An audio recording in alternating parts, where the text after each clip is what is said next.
The stench of decay filled every corner of Britain as millions of zombies roamed freely through what was once a vibrant nation. The cities that had once glowed with prosperity still shimmered with a strange allure, now transformed into the paradise of the zombies. Fans of The Walking Dead were thrilled. Daryl and Carol had finally returned, and the story picked up right where the last season ended. Having crossed the underwater tunnel, Daryl and Carol arrived in London, only to be surrounded by hordes of zombies. The creatures poured out from buses and bushes along the roadside, trapping them on a narrow street. They swiftly fought back, taking down several of the nearest zombies, but there were far too many of them, forcing Daryl and Carol to retreat into a nearby apartment building in desperation. To their surprise, a heavy iron gate blocked their way inside. Daryl held the door against the incoming swarm, while Carol shattered the glass beside it, reaching in to search for the lock. At the last second, she managed to open it, and the two of them slipped inside. They climbed all the way to the top floor, a spacious penthouse filled with the remnants of a once rich household. Luxury decorations lay scattered across the floor,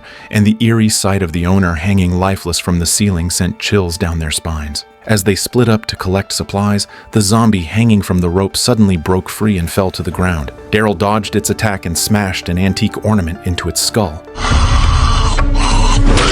Meanwhile, Carol, searching the kitchen, was ambushed by another lurking zombie. She swung a fire extinguisher without hesitation, crushing its head. After dealing with the threat, they stepped out onto the balcony. From below came the low, guttural growls of countless zombies echoing through the streets. They looked down and saw an ocean of zombies, thousands of them packed tightly together, sealing off every exit. For 2 days, Daryl and Carol remained trapped in the apartment. The horde below didn't scatter, instead it kept growing. Daryl searched every room but found nothing except a few bottles of malt beer. Not wanting to starve to death, he decided they would make a run for it that night. Just then, a faint beam of light flashed through the window. Daryl picked up a broken mirror shard and used it to reflect a signal toward a distant building. Later that night, a strange noise came from the rooftop. They gripped their weapons tightly, ready for a fight. Instead, a man named Julian appeared, smiling, holding 2 rabbits as a greeting gift. For the sake of food, they allowed him inside. They sat together, sharing roasted rabbit and beer. Having not seen another human for a long time, Julian began talking endlessly. He told them London had long fallen, and he hadn't seen another living person in ages. Perhaps, he joked, he was the last man in Britain. Years ago, he and his wife had tried to escape by sailboat, but she had been bitten and didn't survive. Unable to sail alone, he stayed behind, surviving in isolation ever since. Daryl and Carol exchanged a knowing glance. Having struggled to survive in the apocalypse for so long, they had long since learned not to trust strangers easily. On the surface, everyone raised their glasses in celebration, but in truth, only Julian was actually drinking. Seizing the moment, Carol mentioned that they were from America, and spoke of the many loved ones still waiting for their return. She sincerely invited Julian to join them, saying there was no reason to stay in London. It had already become a wasteland where hope no longer existed. Julian hesitated for a moment before nodding in agreement, but he explained that he needed to go back and gather some essential supplies first. He promised to meet them the next morning at 10, then swiftly climbed out onto the balcony, descended along a rope, and disappeared into the night. The next morning, Daryl and Carol waited for a long time, but Julian never showed up. Down on the streets, crowds of zombies still packed every inch of space,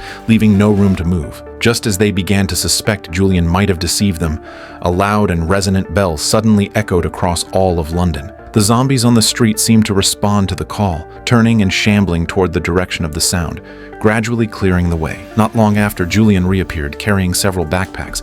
It turned out that he had rung the famous Big Ben, drawing the zombie horde away. Inside his bags were enough food and supplies to last them for days. Time was short. They had to reach the docks before the zombies returned. They acted quickly, boarded the boat, and drifted downstream along the Thames. Neither Daryl nor Carol knew how to sail, and Julian himself only understood the basics. Using a compass and a map, he roughly plotted their course, estimating that if all went well, they would reach the American mainland in about 2 weeks. At night, Daryl silently thought of Laurent, far away in France, wondering if he had safely made it home. Carol recalled the moment in the tunnel when she had seen the illusion of her deceased daughter. It had felt so real that she had nearly lost herself in it, but fate is unpredictable. The next day, they were suddenly caught in a violent storm. As they rushed to pull down the sails, an accident occurred. The mast swung hard and struck Julian, leaving him badly injured. Daryl and Carol struggled to carry him into the cabin to rest, then returned to the deck to fight against the raging wind and rain.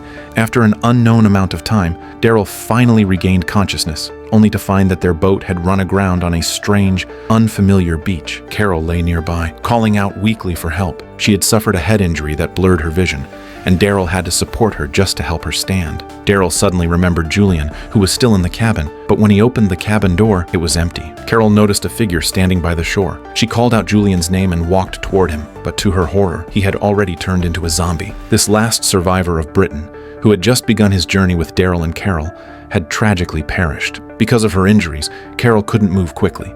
She was tackled to the ground by the zombie, desperately pushing against it with her arms. At the last moment, Daryl rushed over and drove a wooden stick straight through the creature's head. Daryl gently placed Julian's body into the sea and watched as the waves carried him away. Though they had only known each other for a few days, Julian's sincerity and honesty had already made Daryl see him as a true companion. After Isabel in France, he had now lost another comrade. As night fell, Daryl and Carol found a cave near the beach, lit a small fire to rest, and tended to the wound on Carol's back. This cautious decision would unexpectedly save their lives. Not long after Carol fell asleep, Daryl heard the sound of people's voices approaching the wrecked boat. He quietly peeked outside and saw several figures wearing terrifying masks, searching through the remains of the ship. It was clear they came with ill intent. Daryl quickly put out the fire and gently covered Carol's mouth, signaling her to stay silent. One of the masked men rode his horse toward the cave, but because of the angle and the shadows, he failed to spot them. At dawn, Daryl went to inspect the wreck and found that all the supplies and food inside had already been looted. With no other choice, they began moving inland. Before long, a weathered road sign appeared ahead. Carol looked at it carefully and was shocked to realize that the storm had carried them to Spain's infamous coast of death. As they passed through a forest, they noticed many zombies trapped in sturdy nets hanging between the trees. Clearly, there were humans nearby who had found an effective way to deal with the zombies. Because Carol's injuries made it hard for her to move, they stopped to rest in an abandoned thatched hut by the river. The next morning, when Carol woke up, Daryl was nowhere to be found, and faint laughter could be heard from upstream. At that moment, Daryl was in the woods hunting rabbits. On his way back with the catch, he suddenly saw a military jeep approaching. He quickly hid behind a tree. The men in the vehicle were laughing loudly, unaware of his presence. But when Daryl returned to the hut, he found it completely empty. He called out Carol's name in panic. Following the sound of laughter downstream, Carol discovered a young couple secretly meeting by the water. Even in the apocalypse, there were still small sparks of humanity left, and to Carol, love was one of them. But suddenly, a military jeep drove up and stopped on the slope above the couple. 3 armed men jumped out, appearing to be searching for something. The couple tried to hide, but were quickly discovered. The man attempted to fight back with a knife, but one of the soldiers struck him with the butt of a gun, knocking the weapon away, and then aimed the barrel at his head. At that critical moment, a crossbow bolt whistled through the air and struck one of the attackers in the chest. The sudden fall of their companion threw the remaining 2 into confusion, and another bolt followed, taking down the second man. The last one spotted Daryl's silhouette and fired, but Daryl swiftly dodged and shot back with another arrow. As Daryl approached the terrified couple, another man appeared on the hillside, holding a weapon. Seeing his comrades all dead, he roared in fury and charged at Daryl. But when he saw Daryl pick up a pistol from the ground, he turned and fled without hesitation. Daryl chased after him, intent on silencing him, but the man leapt into the jeep and sped away. Back by the stream, the couple expressed their gratitude to Daryl and Carol. Noticing Carol's injury, the girl took out some herbal pain relievers from her bag, explaining that her grandmother had been a doctor, though their hometown didn't welcome outsiders. The boy added that they had just escaped from that place and would never go back. Here, I give you all my medicines. Everything you want, our water, have it all, but... I'm not letting my friend die out here. Get up.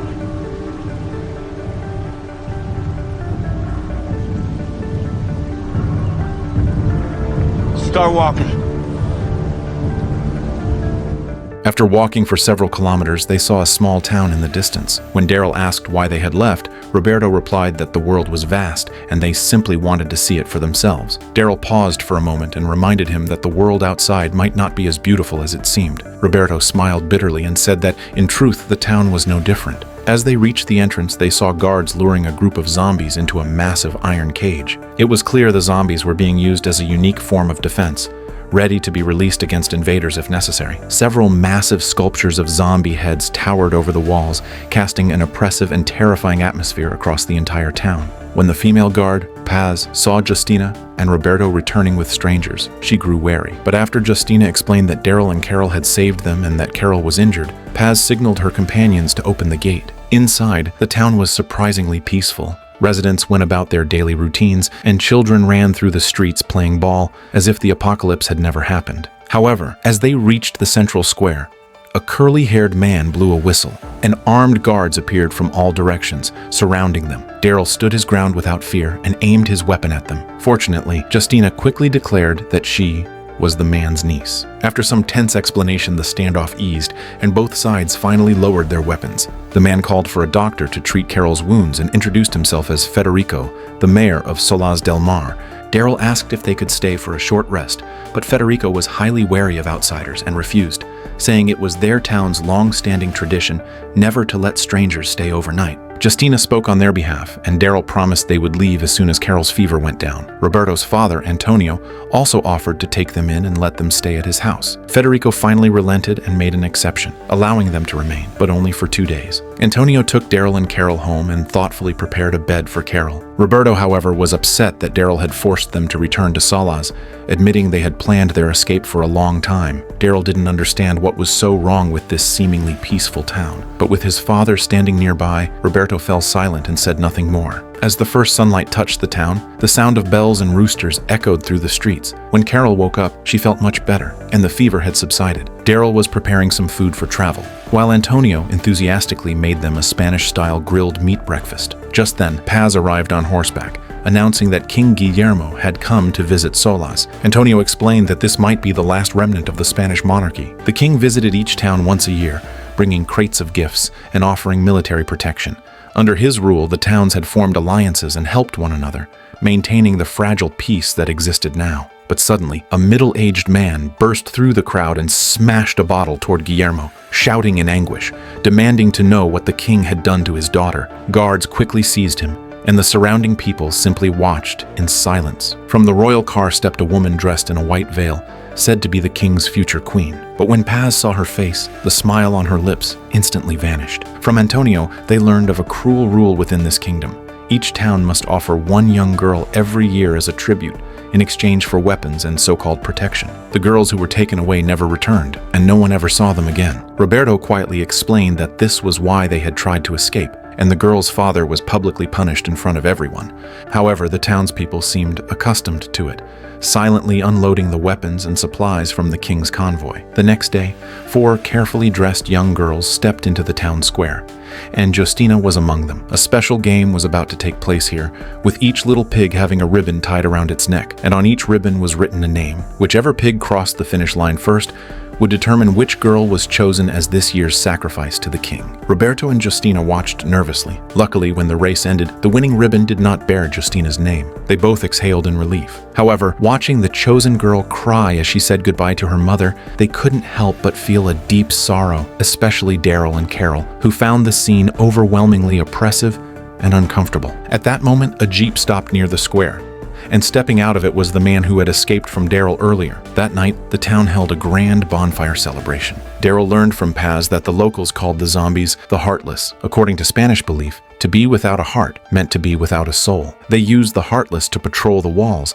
and it was through this system that Paz once helped Roberto and Justina plan their escape, though that plan was ruined when Daryl and Carol showed up. Daryl accidentally saw Paz secretly meeting someone in a dark alley. It was Elena, the woman soon to be crowned queen. From their conversation, he realized they had once been lovers. Years ago, Elena had been chosen as a tribute to the king, believing she would never see Paz again. Federico saw Daryl feeding the pigs and warmly invited him and Carol to attend the evening banquet. At the dinner table, Daryl and Carol were seated beside Federico, who began asking about the outside world. Daryl admitted that most regions were in ruins, and aside from London, there were no survivors left. Carol praised the beauty of the town, but also expressed surprise at some of its customs. Daryl quickly interrupted her, afraid she might say something offensive that would make it difficult for them to leave safely. However, Carol ignored his warning and asked directly why they would sacrifice their daughters, even his niece, Justina, to the king, just to receive a few sacks of grain and some weapons. Elena explained that it was all for the future of Spain. The chosen girls were given protection and opportunities to grow, and she was proof of that herself. But Carol didn't back down. She asked whether Elena's mother would have been happy about that, saying that for any parent, losing a child in such a way was cruel. At that moment, Daryl noticed the same man who had escaped earlier watching him from afar with 2 other men, their eyes full of hatred. Pretending he needed to prepare supplies for departure, Daryl quietly hid a table knife up his sleeve and slipped away. As expected, the 3 men followed him, weapons in hand, determined to avenge their fallen friends. Soon after, the bonfire in the square was lit, and the massive sculpted zombie heads burst into flames, casting a blood-red glow over the town. Federico told Carol that the ritual symbolized burning away the past and welcoming a new future. After the outbreak of the virus, Spain had also fallen into chaos and bloodshed, but under the king's leadership, they had fought back and built a new empire. He emphasized that his duty was to protect his people from all threats, and for peace and a better future, he was even willing to sacrifice his loved ones, including himself. Meanwhile, the three men pursuing Daryl split into two groups to track him down. When two of them reached the edge of the wall, Daryl threw a rock to distract them and attacked from the shadows. Brother against brother.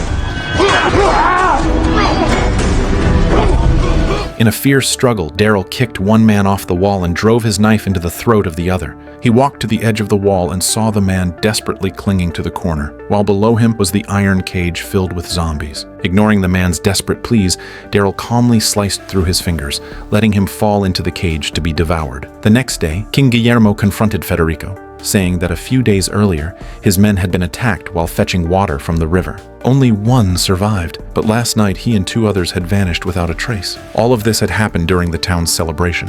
Although the king's soldiers had searched for them, there had been no sign of the missing men. This made Guillermo suspect that someone in the town was defying the authority of the Alliance. He sensed distrust and rebellion simmering beneath the surface and questioned whether these people still deserved his protection. Federico quickly assured him of his loyalty, expressing gratitude for the Alliance's gifts and safety.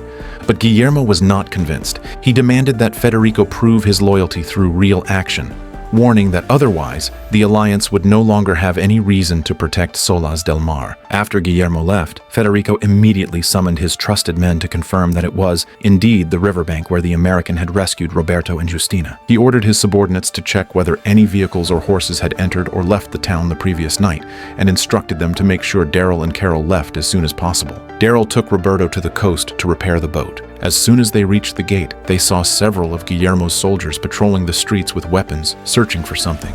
Daryl instantly understood the reason behind it, yet his expression remained calm, merely suggesting that those men might have gotten drunk and fallen asleep somewhere in an alley. Only he knew that Guillermo's men had already turned into zombies and were now trapped inside the iron cage. Roberto then took Daryl to a lighthouse by the sea, where a female captain lived who could help them repair the boat. When they explained their purpose, Valentina agreed to help, but only in exchange for some gunpowder. After thinking for a moment, Daryl decided to let Roberto handle the task. Together, they went down to the beach. Valentina carefully examined the anchored boat and found that the rudder was badly damaged and beyond repair. The only solution was to find replacement parts. She mentioned that there was another dock nearby where they might find a similar vessel. Then she lent them her truck and urged them to depart quickly. But this time, Roberto also made a request of his own. The reason he was helping Daryl wasn't just out of kindness, it was in exchange for a promise. If the boat could be repaired, he wanted to take his girlfriend and leave Spain with Daryl and Carol. After a brief silence, Daryl agreed. On the way, they passed a strange statue by the sea,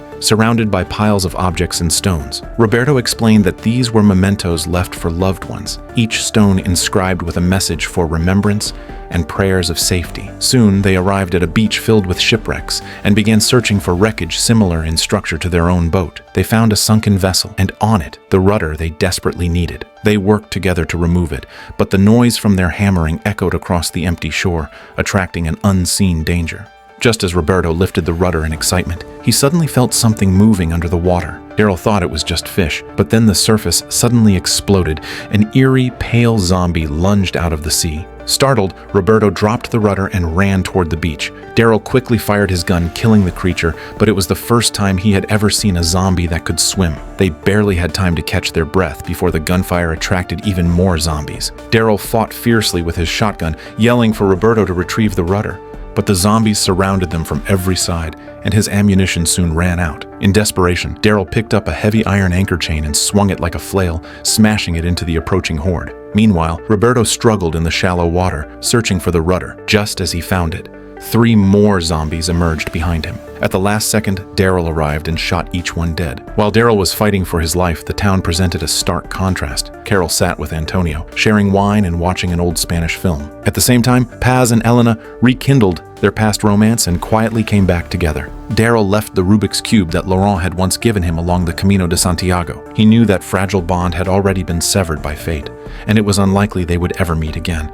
He could only offer a silent blessing in this desolate land, hoping that the child had already found a new home and the strength to keep moving forward. Meanwhile, Justina accidentally discovered a shocking secret in her uncle's study. The ribbons used in the pig race that day had never borne her name. Only the other two girls' names were on them. She was both shocked and confused, hurriedly running out to look for her boyfriend, only to find that he wasn't home. Carol noticed her distress and immediately asked what had happened. Justina revealed that the chosen girl was her childhood friend, someone as close as a sister. She couldn't bear to watch her friend be taken away in her place and become the sacrifice. During dinner with Antonio, Carol sincerely expressed her gratitude. If not for his son Roberto bringing her back to town in time, her wounds might have been fatal. However, Antonio mentioned that Justina had already escaped the sacrifice 6 times in a row, and that could no longer be called luck. He knew Justina loved Roberto deeply, but he also feared that love would drive her to guilt and self-sacrifice, taking on a fate that wasn't hers. At that moment, on his way back to town, Roberto was daydreaming about the future, imagining that once they reached America, he and his girlfriend could finally live freely and begin a new life. But back in Solas, the situation had already taken a tragic turn. Carol and Antonio arrived at the town square and were stunned to see Justina sitting inside Guillermo's car. From Federico's speech, they learned that Justina had defied his objections and volunteered to take the place of the chosen girl. The town's peace and prosperity were nothing more than an illusion built upon blood and violence. But how long could such a fragile balance truly last? In the apocalypse, what is more terrifying than zombies is the darkness within humanity itself. After retrieving the replacement rudder, Valentina and her 3 crew members arrived at the beach to help repair the boat. She also took time to teach Daryl and Carol basic sailing techniques, how to steer and handle the ropes. However, at that moment, an arrow suddenly flew from the distance, shooting straight into Cooper's chest. Without hesitation, Daryl grabbed a hammer and charged forward. One enemy picked up a shotgun from the ground. At that critical moment, Valentina fired her harpoon gun, killing him instantly. Daryl seized the shotgun and fired 3 quick shots, taking down several attackers nearby. The enemies kept advancing, shouting as they fired arrows, but Daryl and his group stood firm, cutting them down one by one. When the battle finally ended, they discovered that the wounded Cooper had already turned into a zombie. Daryl silently raised his shotgun and gave him peace.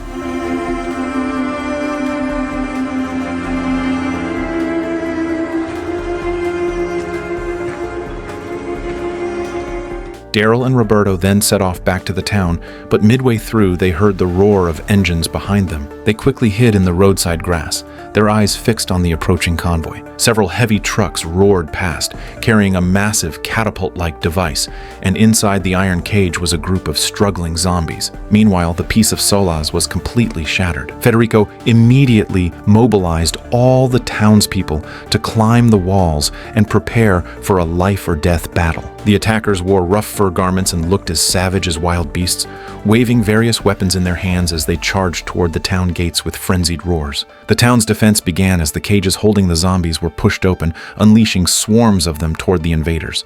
Both sides instantly plunged into a brutal melee of flesh and blood.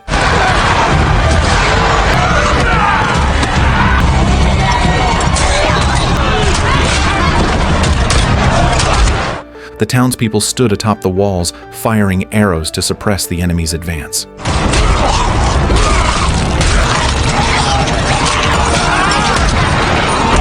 Before long, Daryl and Carol arrived just in time to ambush the Primitivos from behind.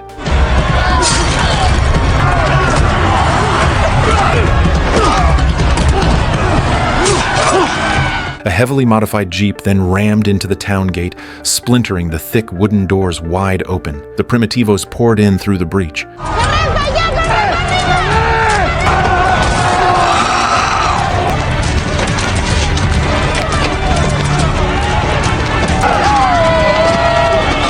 Seeing the gate fall, the defenders' line collapsed completely, and they could only retreat while fighting. But the Primitivos fought like madmen, crashing through the crowds without fear of death, scattering the residents in chaos. Daryl and Carol charged into the streets, striking from behind as they pursued the enemy. Yet many residents were cut down on the spot, quickly turning into new zombies.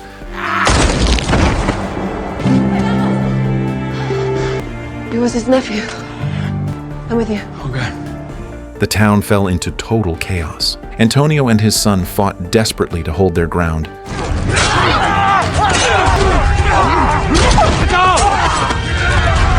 And just as they were about to be surrounded, Daryl and Paz arrived in time to pull them out of danger. The town square had become the center of the battle. Federico personally led his men into fierce close combat against the Primitivos.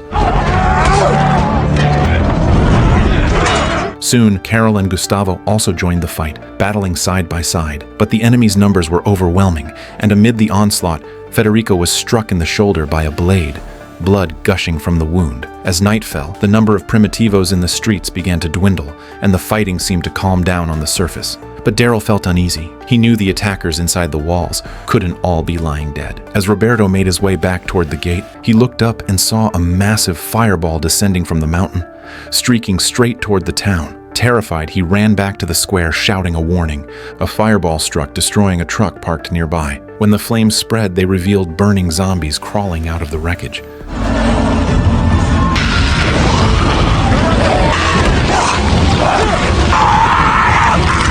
The zombies staggered to their feet and lunged toward the townspeople. In the chaos, hidden Primitivos suddenly burst out from inside the houses, joining their comrades who broke through the gates. Using the burning zombies as cover, they launched another wave of attack. Daryl and Paz fought desperately in the square, clearing out zombies, but soon ran out of shotgun shells. Carol searched Federico's room and found a submachine gun, tossing it to Daryl without hesitation.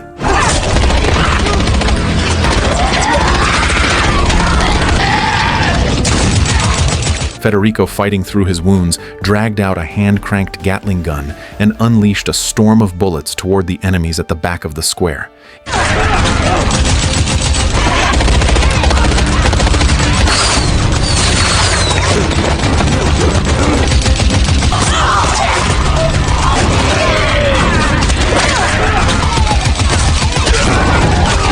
Even a 12-shot crossbow cannon was hauled into position, and for a moment, the town's firepower roared at full force. Under the fierce counterattack, the Primitivos were finally forced to retreat, but the square was devastated. Bodies lay everywhere, and many townspeople would never rise again. After the battle, Daryl and Paz captured one of the surviving Primitivos. Federico tried to interrogate him, but the man only sneered and revealed that they knew all about his dealings with King Guillermo, even mentioning the recent delivery of supplies sent just days ago. Their goal, he said, wasn't to steal the goods, but to destroy them all. At that moment, Gustavo rushed in to report that someone had stolen a jeep. Daryl immediately jumped on his motorcycle and sped toward the gate, only to find that the driver was Roberto. Antonio guessed that his son must have gone after Justina and demanded that Federico allow him to go search for him. When Carol heard about it, she insisted on going too. Daryl hadn't planned to get involved, but when he saw Carol's determination, he decided to join them. That night, death hung heavy over the town. In front of everyone, Federico coldly pushed the captured Primitivo into the zombie cage,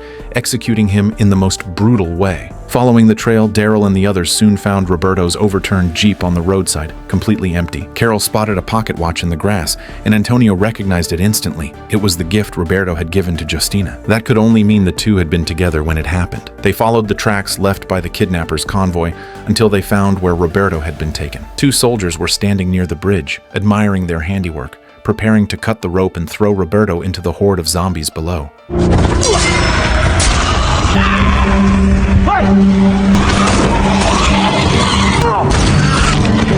Daryl and Carol struck fast, clearing the area in less than 30 seconds. Antonio took the chance to slash the rope and pull his son to safety. Roberto was still breathing any later, and he would have been gone. When he came to, he told them that Justina had been taken by the king's men, and their next destination was Barcelona. I'm coming with you. You're not 100%. I'm faster on my own. Daryl. They need you. Both of them. I'll be back in a few days. All right? Hot dogs. Several days away. After that, Carol and Daryl went separate ways.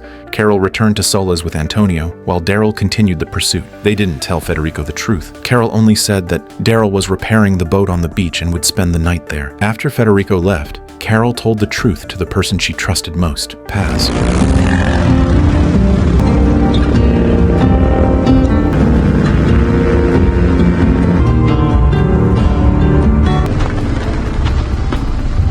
Daryl rode his motorcycle toward Barcelona, and along the way, he came across a blind man whose eyes had been gouged out. Daryl kindly offered him a canteen of water, but the man greedily tried to drink it all. Hearing the vultures circling above, the blind man laughed and said they were waiting for him to collapse, and warned Daryl that he would be next. Uninterested in arguing, Daryl turned away and continued his journey down the road. Not far down the road, Daryl saw a shocking sight. Swarms of zombies were dragging a train car along the tracks, inching it forward with slow, jerking movements. He intended to pass quietly, but the leader of the Buzzards noticed his motorcycle and wanted it for himself, ordering his men to ambush Daryl. A thrilling motorcycle chase erupted between Daryl and the attackers.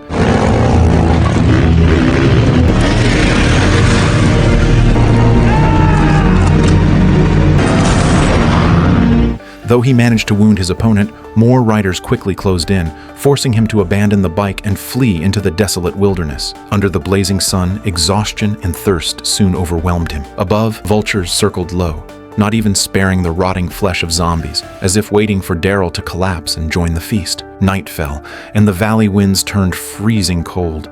Daryl huddled between the rocks, shivering uncontrollably. Just when he was about to pass out, a group of people appeared before him. Leading them was a man with a strange-looking face, yet he unexpectedly showed a friendly smile. The man introduced himself as Mateo and brought Daryl back to their village. Daryl soon realized the people there were like Mateo, their faces disfigured by leprosy. They were survivors once driven out of nearby towns. Though their appearance was frightening, they showed him kindness, offering him cups of clean water until he slowly regained his strength. When he reached for another, a woman stopped him. She pointed out that water was a precious resource shared by everyone and couldn't be distributed freely just because of an outsider's thirst. From Mateo, Daryl learned that the village wasn't without a water source. They had a reservoir that filled whenever the rain came, but now the water was nearly gone, enough for only 4 more days. Daryl assumed it was drought, but Mateo shook his head in frustration, saying it was the Buzzards' doing. Their leader, Chofo, had stolen the village's supply by force. Daryl said he needed to retrieve his motorcycle, and Mateo offered to lend him the village's only one, on one condition. He asked Daryl to help reclaim the water source, or the entire village would soon face a desperate drought.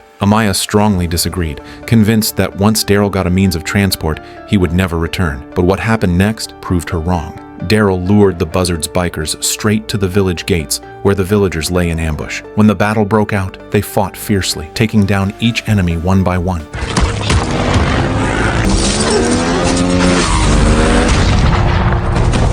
In the end, only the Buzzards' second-in-command remained, facing Daryl in a fight to the death.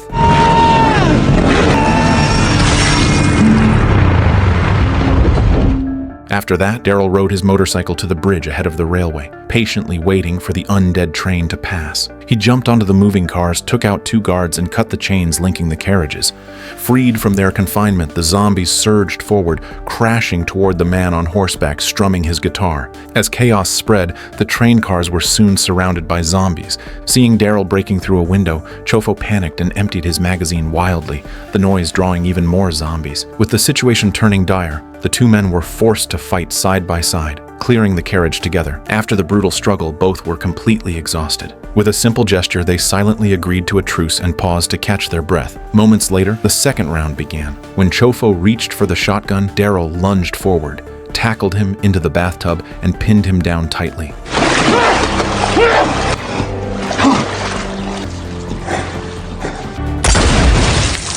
With the water source reclaimed, the villagers were deeply grateful to Daryl and honored their promise. To thank him, they gave him a map leading to Barcelona, hoping he would reach his destination safely. Before he left, a little leper girl with clear, bright eyes offered him her treasured cup of water as a gift and blessing. He accepted it silently, nodded in gratitude, and rode away on his motorcycle along the tracks, heading toward Barcelona. In the town, the feelings between Carol and Antonio quietly began to grow. Carol even suggested that Antonio come with them to America. Meanwhile, Justina's aunt Marga, while tending to Roberto's wounds, noticed he was clutching the pocket watch that had always belonged to Justina. The details stirred her suspicion, and she immediately told Federico. Federico's heart sank when he heard this and began to doubt Daryl's true whereabouts. Not wanting an outsider to threaten the alliance between the town and the king, he sent his men to the beach to confirm whether Daryl was really there. As Daryl neared Barcelona, his fuel gauge was nearly empty. While refueling by the roadside, he heard the roar of an approaching engine.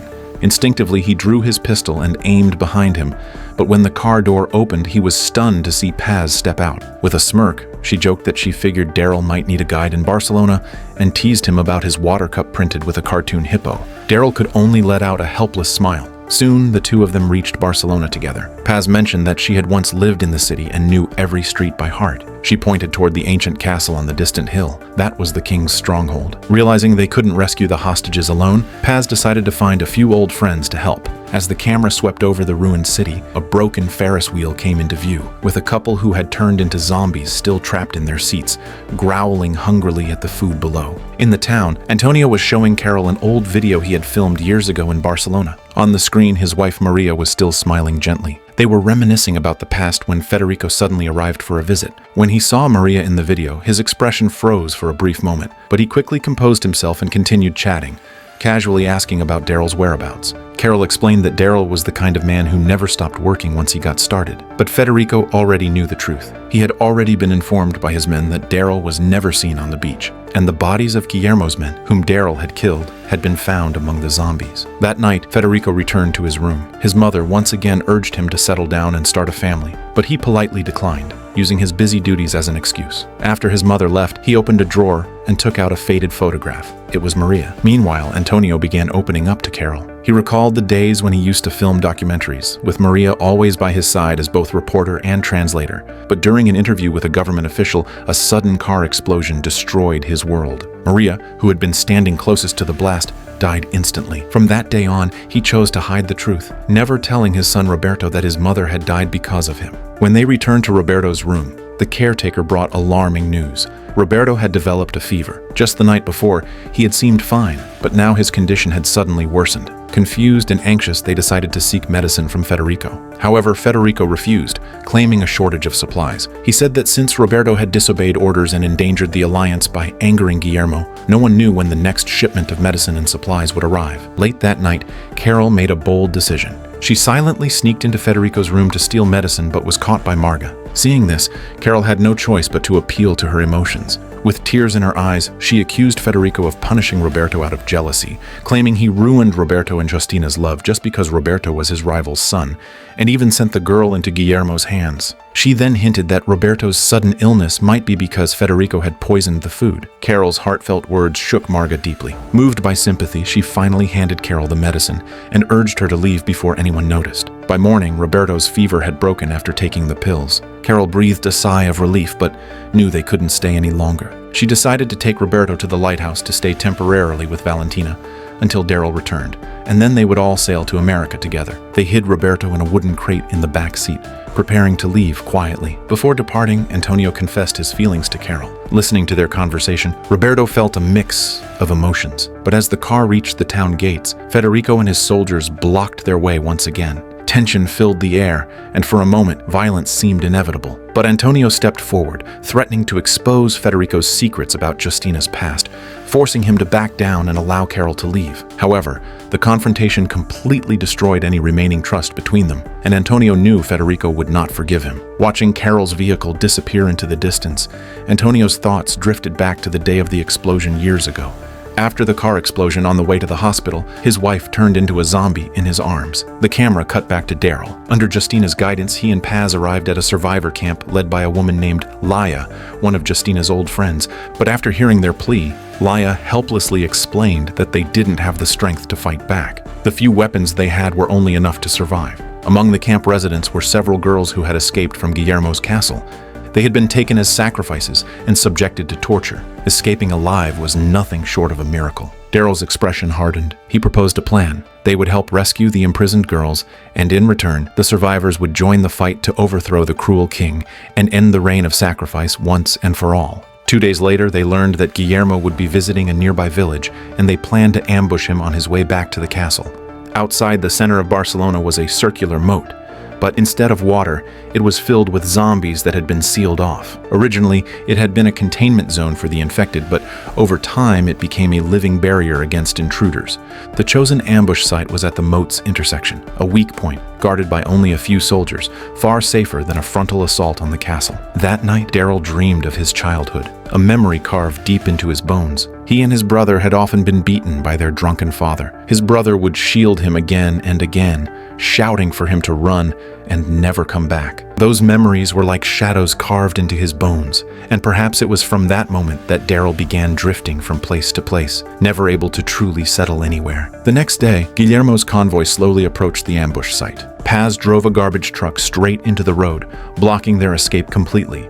With a gunshot, the ambush began. The survivors hidden around the area opened fire at once, bullets and flames lighting up the streets. The battle was fierce and bloody, with heavy losses on both sides. Daryl fought his way to the vehicle holding Justina, but the thick iron lock refused to break no matter how hard he tried. Meanwhile, Laia and her fighters reached Guillermo's car, only to realize he and Elena had already been moved to another vehicle. Moreover, Guillermo and Elena saw that among the attackers were Paz and Daryl. Daryl searched the dead driver's body for keys, but there were too many, and he had to test them one by one. Time seemed to stretch endlessly as gunfire echoed around them. Ahead, the soldiers regained control of the checkpoint and opened the gates leading back to the castle. Realizing the danger, Laia pulled out her last weapon, a rocket launcher. But just as she aimed at Guillermo's vehicle, Paz noticed that Elena was inside and ran forward to stop her. The rocket veered off course, hitting the wall of the moat instead. In the next second, countless imprisoned zombies poured out through the breach, letting out deafening roars.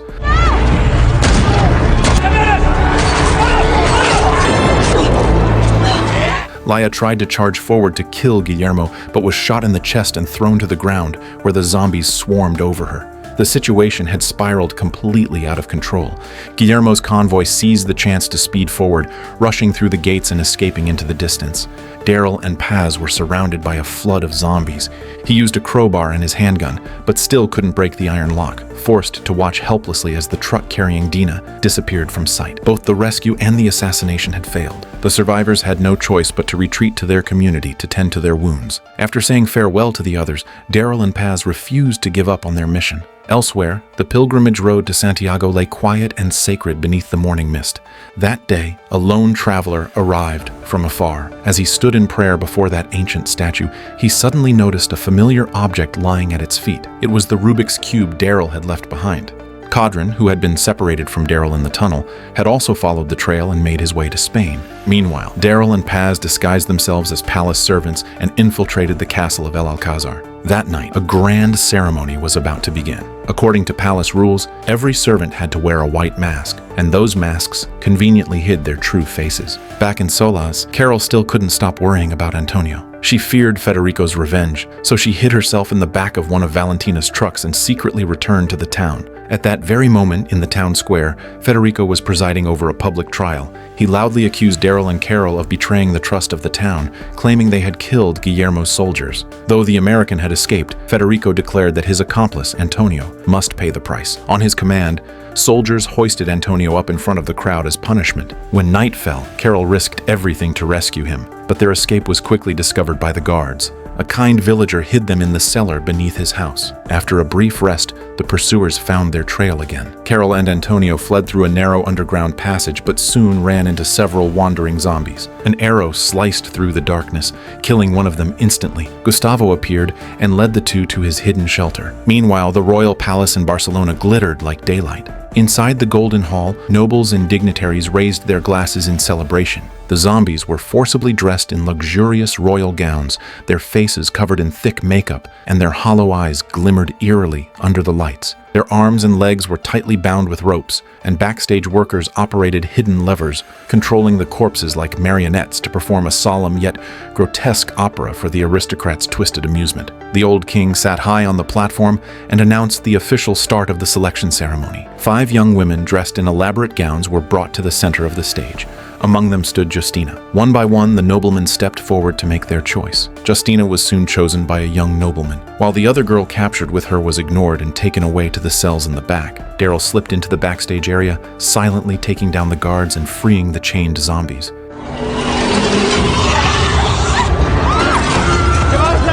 Moments later, chaos erupted as the zombies roared into the grand hall, tearing through the celebration. Daryl seized the moment and set the place ablaze. Screams and panic filled the palace as fire and terror spread. After that, he began searching for Justina based on his memory. Meanwhile, Paz finally found Elena, only to discover that she had given birth to Guillermo's child. Elena packed her belongings and decided to take her son and escape with Paz, but a patrolling guard suddenly spotted them. In that instant, memories of the past flashed through Paz's mind. The day Guillermo took Elena away by force in front of everyone. Paz raised her sword and drove it straight into Guillermo's chest, finally taking her revenge.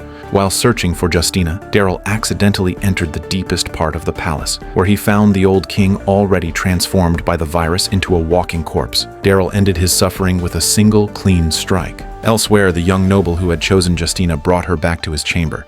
He raised his wine glass with a wicked grin, ready to violate her. But in the chaos, Justina pulled a hidden dinner knife from her sleeve. The man lunged at her, revealing his cruel nature as he tried to overpower her. At that critical moment, Daryl burst through the door and slit the man's throat with one swift motion. After saving Justina, Daryl helped her free the other captive girls who had been taken with her. Together, they escaped the palace and returned to the survivor camp. Paz and Elena, after surviving death together, decided to stay in Barcelona and start a new life. Daryl, however, rode his motorcycle back toward Solas with Justina, unaware that Carol was already in danger, and still dreaming of freedom once they could sail away. When they reached the lighthouse, they were ambushed by Federico's men. Valentina arrived just in time, firing her harpoon gun and piercing an enemy through the chest. Daryl seized the moment and fought back, taking down the attackers one by one. From Valentina, they learned that Federico had already captured Roberto and that she had survived only by hiding in a secret chamber. Carol, on the other hand, had gone missing while trying to rescue Antonio. Back in town,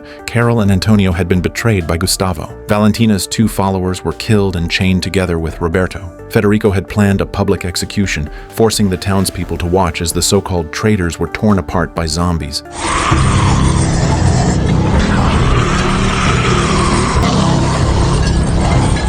Carol and the others fought desperately with their bare hands, moments from being overrun when Daryl appeared, firing precise headshots and clearing a path through the Horde. Federico led his men in a counterattack, and a fierce battle erupted.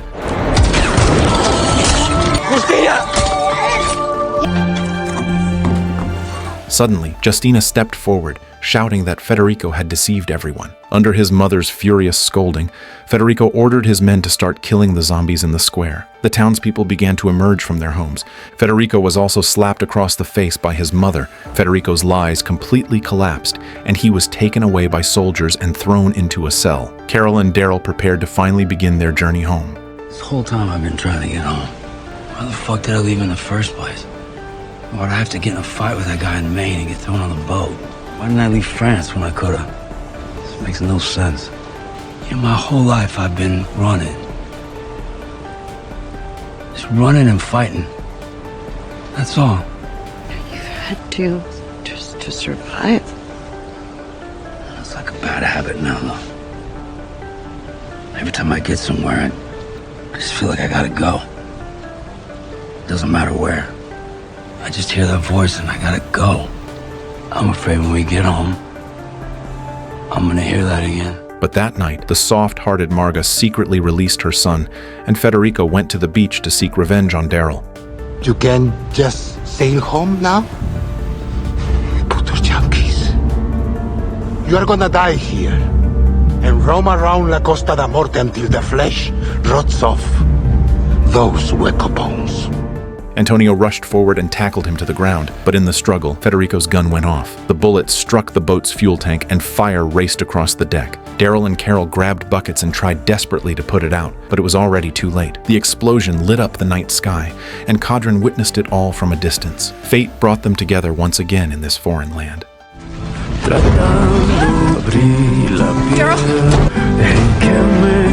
Daryl and Carol stood before the burning boat, their faces flickering between light and shadow in the glow of the flames. Their hope of going home was consumed by the flames. And with that, The Walking Dead Daryl Dixon Season 3 comes to an end. Will Daryl and Carol ever find their way home? We'll have to wait for the next season to find out. Thank you for watching, and see you in the next episode.